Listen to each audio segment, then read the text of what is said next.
In my early 30s, I was working at a startup property company and it was doing really well. Within the first 18 months, we generated just over £1 million.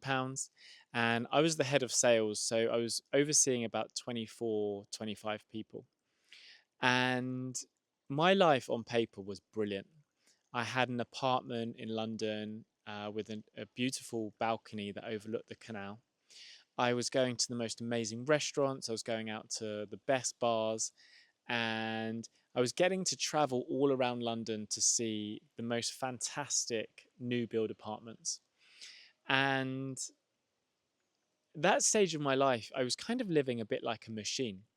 I would wake up at 4:45 pretty much every morning. I would get ready, go to the gym. I'd read on my way to the gym. I'm very much into reading books. And then I'd work out for about 45 minutes. Then it was sauna, cold shower, get ready for work, and then meet the CEO at around 7:30. So I had a solid morning routine. And then I'd work through until, I don't know, 7, 8, 9 o'clock at night, most days. But my life on paper was pretty special. I was living the dream that I'd always hoped to, that London lifestyle. I was earning good money. I could do pretty much what I wanted to do, go on holiday wherever I wanted to go. And that was all until one afternoon when everything completely changed for me. And it was a normal afternoon. I don't know what day it was, but I'd just come back from lunch and my emails were blowing up. My WhatsApp messages were going crazy. I had staff members asking me a bunch of questions. I had clients I needed to return calls to, and I was just about to head into an important meeting. And I usually would operate in quite a professional manner in the sense that I was a quick thinker, I was a good talker, I came up with ideas very quickly, and I guess I operated in a very highly functioning way. And as we sat down for this meeting, we were talking, going around asking questions. It came to me, and I don't know what happened, but I completely froze. It was like it was like someone just unplugged me, and my body, I couldn't feel my body, and all I could pay attention to at that moment was the thoughts in my head. My mind was running like 100 miles an hour. I couldn't stop thinking about things I needed to do, things that I had to do after, how I was going to respond in this meeting, how I wasn't responding and I needed to respond, and what people were going to think of me for not responding. The thoughts were just overwhelming. And as I said, I was just frozen in that moment, and people were looking at me thinking, "What's wrong with you? Why aren't you responding?" And I just sat there in that moment, just hoping, just hoping that the ground would open up beneath me and I would just sink into it and fall away. Um, and I can't explain what happened in that moment.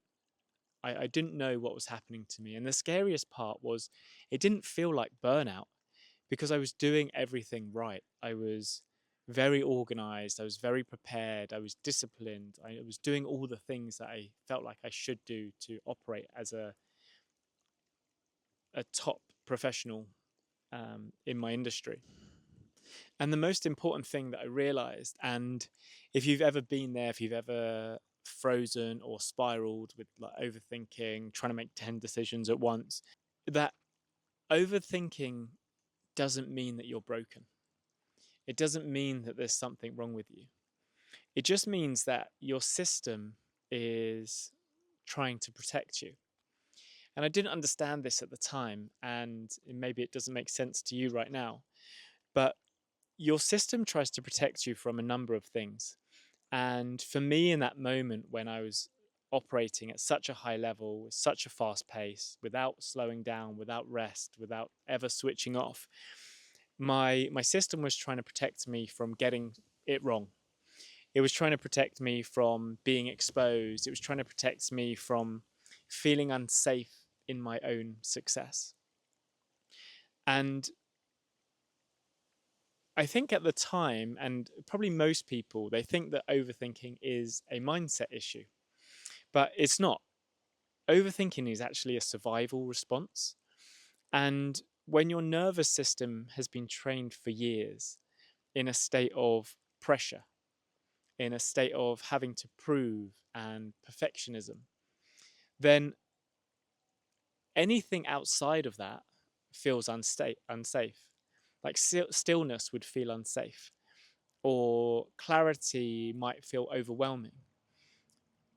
And even action, to a certain extent, aligned action that wasn't on autopilot, could feel like exposure. So even when you know what to do, it's like your body hits the brakes and then your brain spirals. And you end up watching yourself sabotage the very thing that you said that you wanted. After that moment, I went on quite a journey. I started seeing a therapist. I started learning about myself, learning about the body and the mind. And if you've watched my other videos, you'll know that I traveled to Asia. I lived with monks. I studied with yogis. And I went all in on understanding the body mind connection and why we do the things that we do, why we behave in the ways we do, what holds us back from being the best version of ourselves and living the life that we actually want in a way that we actually want to live it. Since then, I've helped over 50 founders break that loop, not by giving them more tactics or productivity hacks, but by helping them rewire what's underneath the spiral, what's underneath the overthinking or the panicking or the pressure. And that's what the mirror method does. The mirror method is the process that I created to help you see the parts of you that you can't see yourself, the parts that are holding you back and preventing you from moving forward and creating the life that you want. And it helps you calm the system. It allows you to calm your body. It helps you to rebuild self-trust. And it finally gives you permission to move forwards without being in a state of panic, without being in a state of pressure, and without feeling like you always have to perform. So if you're tired of thinking your way into circles, and if you're smart, you're capable, and you're driven, then you might still find yourself in these moments of being frozen or paralyzed, especially when it matters most, in that important meeting, that conversation, or whatever it is you're doing with your business, your personal life. So what I've done is I've opened up a few 20-minute connection calls, and just not as a way to pitch you anything or to put on any pressure on you, but as a way to offer some space to unpack what is really behind your patterns and figure out whether it's time for you to shift that. If that sounds of interest, if it's something you'd like to explore, then the link is in the description below. I'd love to have a chat with you and figure out what it is that's preventing you from making that shift, what it is that's holding you back. And I really enjoy this part of what I do. And that's why I've opened up these 20-minute spots, because if I can help you get awareness of that thing, then it can open up everything for you. Whether you book or not, I just want you to know that you are not stuck. You are not broken, and there is nothing wrong with you. You're just running on an old identity that is tired and exhausted, and it just wants to slow down. And if you're ready to make that shift, it starts now. Thanks for watching this video. If you enjoyed it, give it a like. If you resonate with my story, feel free to drop in the comments below. And as I said, if you'd like to book a call, there are limited spaces, but check out the link in the description and I hopefully meet you there. If not, I'll see you in the next video.